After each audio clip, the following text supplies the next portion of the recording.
Hello and welcome to Pushing Back, Ukraine Daily Brief. As the war enters its 939th day, these are the main developments from the past 24 hours. The update from the General Staff of the Armed Forces of Ukraine. Russia has lost approximately 640,920 troops in Ukraine since the beginning of the war. The number, which has not been independently verified, includes 1,440 casualties over the past day.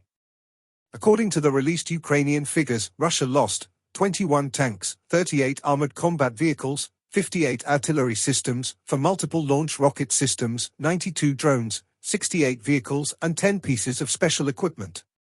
The Russians launched 190 combat clashes and carried out 54 airstrikes, including 67 anti-aircraft missiles on the territory of Ukraine. They also used 671 kamikaze drones and carried out 3,700 attacks on the positions of Ukrainian troops and settlements using various types of weapons.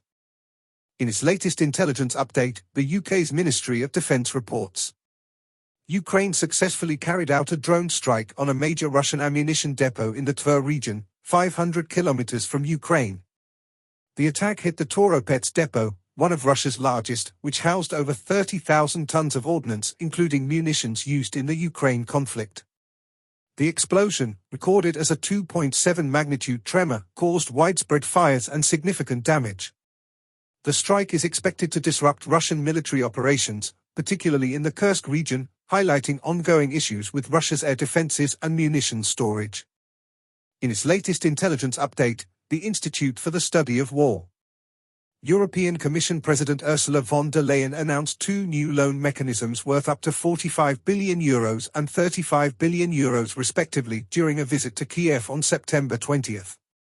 Russian authorities were reportedly aware of the threat of a future Ukrainian incursion into Kursk Oblast in the months leading up to August 2024, but failed to take adequate steps to address such a threat. These documents support ISW's recent assessment that Ukrainian forces achieved operational surprise during the incursion into Kursk Oblast, despite Russian authorities' reported awareness of the possibility of an incursion. Russian officials attempted to use a meeting with the International Committee of the Red Cross to legitimize Russia's occupation of Ukraine and promote false narratives about alleged Ukrainian human rights abuses. Russian forces recently advanced near Vovchansk, Kreminna, Toretsk, and Pokrovsk, and Ukrainian forces recently regained lost positions in Vovchansk and Siversk. Russian state media is increasingly emphasizing the participation of foreign nationals in the Russian war effort in Ukraine, likely to reassure domestic audiences that Russia continues to recruit sufficient manpower and will not need to declare another mobilization wave. In Zelensky's nightly address, he spoke about three key areas. Firstly, Ukraine's military and defense updates. Commander-in-Chief Zelensky reported that Ukrainian brigades are holding their positions firmly, particularly in the Kursk region. Detailed discussions took place on boosting drone production and missile systems, with a focus on speeding up contracts, production, and delivery for Ukraine's defense forces. Cooperation with international partners remains crucial for strengthening Ukraine's military capabilities. Secondly, energy sector support and EU relations. Ursula von der Leyen's visit to Ukraine resulted in a new €160 million aid package for the country's energy sector. Talks focused on increasing electricity imports and safeguarding energy generation against Russian threats. Political discussions also highlighted Ukraine's EU accession process and European support for social programs like school meals. Lastly, upcoming US negotiations. Ukraine is preparing for key meetings with US President Biden, Congress, and presidential candidates.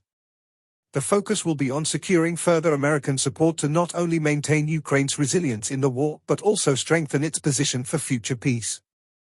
A detailed plan will be presented, emphasizing the global importance of Ukraine's victory. Thanks for following today's updates. Please don't forget to like and subscribe for more content. We'll return tomorrow with the latest news on the ongoing conflict.